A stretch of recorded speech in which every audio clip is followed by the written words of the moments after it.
bonjour les amis, ici Lavinia.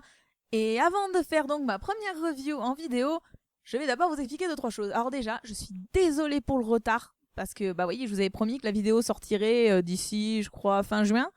Donc en fait, nous sommes presque mi-juillet et elle ne sort que maintenant. Alors pourquoi? Déjà, je vais devoir expliquer, parce que j'ai déjà dit tout ça sur Maton Shippers et Fier de l'être, donc c'est-à-dire la page Facebook. Mais ceux qui ne suivent que par YouTube, je suis désolée, j'ai pas pu vous prévenir avant. J'ai un ordinateur qui tourne sur Linux et qui malheureusement ne s'avère pas très coopératif. Donc comprenez par là que j'ai des logiciels de montage en carton, voire même en carton-pâte, allons-y franchement. Et du coup, ça rend délicat tout montage parce que ça plante, ça bug. Donc au bout d'un moment, ça m'a saoulé. Donc nous allons faire une vidéo en une seule prise cette fois-ci. Donc ça m'embête un peu pour l'auteur et la fanfiction que je vais présenter. Mais voilà, en attendant, je peux pas vraiment faire mieux, donc va falloir s'accommoder avec ça. Je fais vraiment avec les moyens du bord. Et j'espère pouvoir éventuellement, peut-être que je la referai dans un temps extérieur, avec réellement un bon montage bien comme il faut, de jolis effets, de machin, de la musique et tout ça. Donc voilà, c'est ce qui explique que la vidéo sera vraiment en mode très minimaliste. Et du coup, peut-être éventuellement que vous entendrez les musiques que j'écoute en parallèle.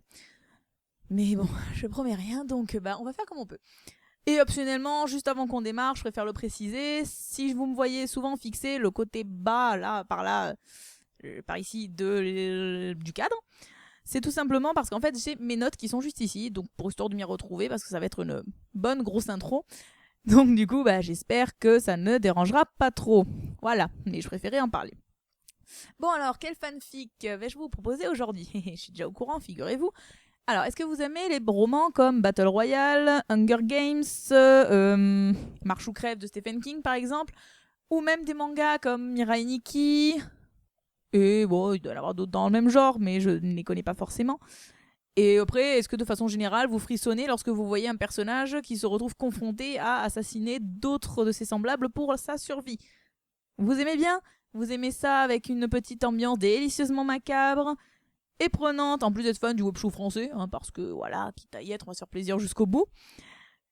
Bon, allez, je pense quand même qu'avec tout ce que je vais vous donner là comme indice, vous devez déjà savoir de quelle fanfiction je vais vous parler. Quoique, non, toujours pas. Trêve de bavardage, il est temps qu'on redevienne sérieuse. Je vais donc m'attaquer à cette bombe qu'est la morale, et franchement préparez-vous car ça risque d'en secouer plus d'un. Alors, la morale, qu'est-ce que c'est? C'est une fanfiction qui, à ce jour, comporte un prologue ainsi que 2 chapitres. Elle est écrite par notre cher Titipo. Et franchement, putain, mais Raptor, Jesus, ces chapitres, c'est juste de la folie, quoi. Même si je lui ai déjà dit en vrai, voilà, parce que j'ai eu l'occasion d'aller à la Japan Expo ces 4 derniers jours-là, et de la rencontrer, elle, ainsi que de nombreux autres auteurs, à qui je fais plein de bisous, parce qu'ils ce sont juste des amours. Bref, voilà, on s'égare. Bref, je ai donc dit que je lui vouais un culte. Et sur ce, nous allons continuer. C'est une auteure à qui on doit mais peut-être d'immenses perles du forum, enfin du fandom. Oh, vous savez, je me perds. Du fandom, comme C'est Naturel, par exemple. Une fanfic à qui je pense très fortement dédier une review d'ailleurs, parce que tellement elle m'a mis des étoiles plein les yeux en la lisant. Nous avons aussi Le Rouge et le Vert. Nous avons aussi Osmose, L'équilibre. Et sinon, The OS, qu'on ne s'attendait pas à voir débarquer sur FF, mais qu'elle nous a posté tranquillement, sans pression, en mode oui, c'est mon couple préféré, mais comme je suis un zèbre et que je l'assume totalement, prends-toi un bon 5 tonnes dans la face, et qui nous a permis de constater que, déjà, d'une part, le présentateur TV de leur sujet n'était pas irréprochable, parce que, ouais, même lui, monde cruel. Et qu'en plus de ça, son pote de Salut les Geeks, oui, vous voyez bien de qui on parle, le présentateur de Panda News, c'est quand même un bon salaud. C'est l'OS, je t'ai trompé. Voilà. Donc sur ce, désolé pour mon enthousiasme et mon léger fanatisme, mais je veux vraiment qu'on respecte Mademoiselle, parce que c'est vraiment une auteure de génie. Bref, sur ce, on en retourne à notre fanfic. Alors, la morale, c'est une fanfic qui possède en soi une histoire un peu classique, du genre de celle que l'on peut retrouver dans tous les romans que j'ai cités en début de vidéo. À savoir que 39 participants, et donc les personnalités dans le cas présent, sont enfermés dans un labyrinthe qui, pour le coup, m'a réellement rappelé celui qui est dans le film du même nom, si vous l'avez vu, et qu'ils n'ont qu'un seul objectif qui est à appliquer, c'est celui de la règle d'or de Koh-Lanta. Voilà, à la fin, il n'en restera qu'un. Sauf que là, dans le cas présent, on va dire qu'il y a les coquantiers en moins et un peu de sang en plus. Beaucoup de sang en plus. Et du yaoi aussi, mais juste un petit peu. Parce que oui, non seulement Titi, elle a eu le tour de force de nous balancer en pleine tête une fanfiction, mais super noire, Et même plutôt glauque. Là où d'habitude elle nous fait une avalanche de sentiments, de feels, de trucs kawaii et tout ça, comme dans C'est naturel ou dans la plupart de ses OS. Donc par exemple le fameux Osmose, parce que oui j'adore les OS trollesques et si courts mais qui au final se suffisent à eux-mêmes très bien. Mais bon bref, dans tous les cas il faut lire Osmose et ce qu'elle fait. Voilà. Alors ici le yaoi se fait donc tout petit.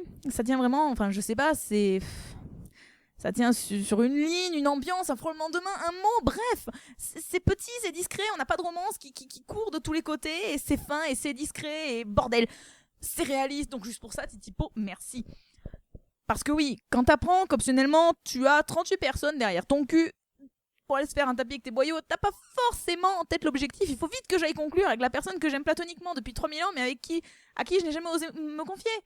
Enfin, je veux dire, faut être réaliste, les gens. Bref, rien que pour ça, c'est juste mais une des meilleures fanfics que j'ai lues. Parce que voilà, il y a vraiment du réalisme. Donc, sur ce, est-ce que vous voulez d'autres preuves que cette fanfic en vaut vraiment la peine? Allez, c'est gratuit. Déjà, rien que l'idée du pourquoi d'une telle situation, elle est vraiment classe. Donc, l'homme au masque, qui est un personnage assez emblématique de la saison 5 de SLG, il apparaît avec une prestance, mais qu'on lui connaît plus que bien. Et il nous propose l'intrigue, il nous montre ce qui va se passer, simplement en expliquant aux personnalités pourquoi ils sont là et comment ça va se passer. Et c'est énorme. Et franchement, inutile de préciser que tu comprends très vite qu'il y a une couille dans le potage. Donc à savoir ici que les personnalités sont obligées de s'affronter pour aider leurs créateurs respectifs. Il y a dès de base, on a un dilemme, mais c'est juste... Mais ça prend au trip, c'est énorme. Et non, je spoil pas vraiment en vous disant tout ça, ça va, vous inquiétez pas, tout est écrit noir sur blanc dans le prologue. Car non, je ne vous ai pas spoilé comme les gens le font sur la série de Game of Thrones. Non, je ne regarde pas, mais bon, c'est pour le principe. Bref, donc parce que vous êtes doués en maths, petit matheux que vous êtes, et vous, dans tous les cas, vous l'êtes bien plus que moi, hein, n'est-ce pas? Et que vous réalisez que bizarrement 39 ça fait un peu beaucoup pour simplement les personnalités de Chris et de Mathieu, et oui, eh bien il faut savoir qu'on a une belle brochette de youtubeurs, puisqu'en plus de ça nous avons In the Panda, le fossoyeur de film, Antoine Daniel, Link the Sun, et je crois que j'ai tout le monde, donc plus nos deux petits schizophrènes préférés. Et donc, pourquoi ils sont là? Alors tout simplement parce que l'homme au masque poursuit ce qu'il faisait déjà avec Mathieu à la fin de la saison 4, donc c'est-à-dire enfermement, prise massive de médicaments, isolement, et j'en passe. Et c'est un traitement que les personnalités ont la possibilité d'alléger, donc au point même de pouvoir permettre à leurs créateurs de quitter l'asile, enfin l'endroit où ils sont enfermés. Mais pour ça, bah ouais, faut se salir un petit peu les mains. Cruauté, non. Par contre, instinct de survie, totalement. C'est quelque chose que j'aime beaucoup d'ailleurs dans les fanfics, ce côté de travailler avec l'instinct de survie des personnages. Et le truc, c'est que malheureusement, bah moi, ça m'annonçait déjà la suite, parce qu'on sait très bien, si vous regardez un peu les films d'horreur, que lorsqu'on laisse à l'humain l'occasion de s'exprimer au niveau de son instinct de survie, ça part relativement assez vite en steak, si vous voyez ce que je veux dire. Donc, ouais, bah oui. Parce que franchement... vous avez déjà cru que la totalité des personnalités des CLG, de CLG d'ailleurs, de CLG, de tout le monde, avait la fleur au fusil et allait faire un sitting en jouant CGT? Je suis désolée, hein, sincèrement désolée, mais les grèves, on va laisser là où elles sont. Mais au-delà de ça, la morale, elle nous propose une autre dystopie qui est vraiment audacieuse. Alors une dystopie, qu'est-ce que c'est? C'est une situation dans laquelle le personnage se sent mal de base, mais tellement mal qu'il va tout faire pour s'en échapper. Donc par exemple, nous pouvons prendre l'exemple de Battle Royale, dans lequel il y a une... dictature, et où chaque année, pour le fun et le plaisir de la télévision, on prend une classe de 3e au hasard, on la balance sur une île avec chacun une arme, et on lui dit « Tuez-vous, mais dans le fun, qu'on puisse en profiter un max, et que tout le monde puisse regarder et faire des paris sur votre tête !» Voilà, vous comprenez très bien que partant de là, généralement c'est pas très sain comme ambiance, et qu'il faut tout faire pour essayer de s'en sortir au plus vite. Voilà. Mais bon, allez, non, pour en revenir à cette histoire de grève et de CGT, n'est-ce pas? Sérieusement, vous avez vraiment cru qu'ils n'allaient pas s'affronter avec Rankin the Panda, le patron, le démon des CLG, et sans parler d'une des personnalités les plus sombres de Chris, à savoir le prof de philo, que même si honnêtement je suis une grande fan du prof de philo, je pense que si vous voyez les fanarts derrière, je sais plus exactement comment j'ai réglé mon cadrage, voilà, vous comprenez très bien que j'ai énormément ce personnage et son cher acolyte de présentateur télé.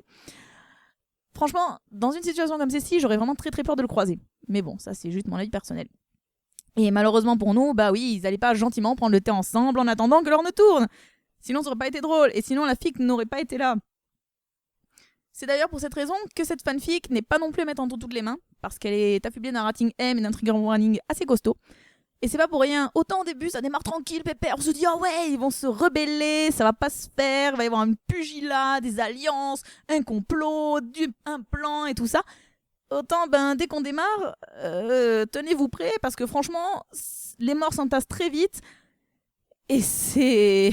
Certaines ont vraiment des scènes qui sont insoutenables, insupportables. Enfin, je veux dire, je m'en suis pas encore remise. Et je veux dire, l'auteur le sait parce que je l'ai déjà harcelé pour ça et je lui ai limite collé un savon pour ça. Mais bon sang, c'est mort, c'est fin, c'est.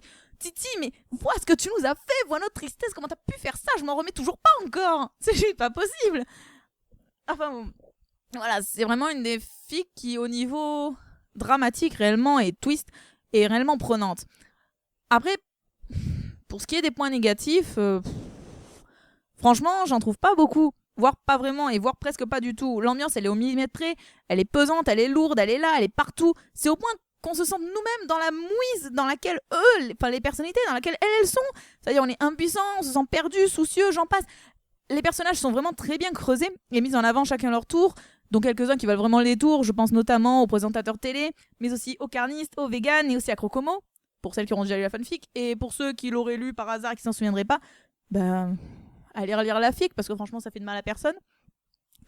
Ouais, non, franchement, si on devait citer des défauts, et encore, voilà, ce serait vraiment que des petits défauts, je vais dire que la fic va un peu trop vite. Et encore, paradoxalement, moi j'adore le rythme que ça impose. C'est l'impression d'être sans cesse en danger. On se sent pourchassé, on se sent stressé, poussé à toujours se tenir sur ses gardes, avec des rappels à l'ordre qui sont vraiment violents. Donc à savoir en l'occurrence la mort des personnages. Mais enfin, moi personnellement j'aime beaucoup. Après il y a des gens qui vont peut-être trouver ça trop rapide, mais bon, après c'est du goût de chacun. Allez, après, il est vrai que d'un côté, on n'aurait pas été contre un contexte où la survie de base est davantage mise en avant. Donc, c'est-à-dire la survie, tout en devant aussi penser à ses besoins personnels, donc la faim, la soif, ce qui est peut-être un tout petit peu mis de côté dans la fanfiction. Mais franchement, on s'en fout. Cette fic, c'est juste un monument, je ne peux vraiment que la recommander. Elle est vraiment réussie, elle est bien écrite, et avec de très très nombreux twists scénaristiques. Et que dire de plus, sinon que je languis de lire la suite. Je veux dire, je suis en train de tanner l'auteur pour qu'elle écrive. Limite, quand elle me parle de cette fanfiction, je suis là en mode, vas-y Titi, écris, bordel. C'est voilà. Donc bref, j'ai réellement hâte de lire la suite et j'espère que ça aura donné ma review donnera envie à des gens de la lire, enfin ceux qui la connaîtraient pas, parce que franchement c'est juste c'est vraiment pour moi l'une des meilleures fanfictions que j'ai lues jusqu'à présent sur le fandom. Voilà, je ne sais pas quoi vous dire de plus, donc bon, c'est vraiment que c'est une merveille à mes yeux. Donc voilà les amis, sur ce je crois que je vais vous laisser là pour cette première review. Donc n'hésitez pas à aller réagir dans les commentaires ci-dessous ou simplement à me donner votre propre avis si vous l'avez déjà lu.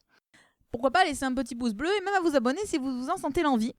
Ou pour voir d'autres reviews ou même d'autres contenus de la part de mes charmantes collègues. Et je vous dis à la semaine prochaine pour un nouvel épisode. Ou peut-être un peu plus tard parce que comme je vous expliquais les problèmes avec mon ordinateur, on va dire allez maximum début août. Allez, ça va le faire je pense, j'espère. Allez, Guimauve, Ananas et Pikachu, c'était Lavinia en direct du pays des licornes et des fanfics. Matarai macho!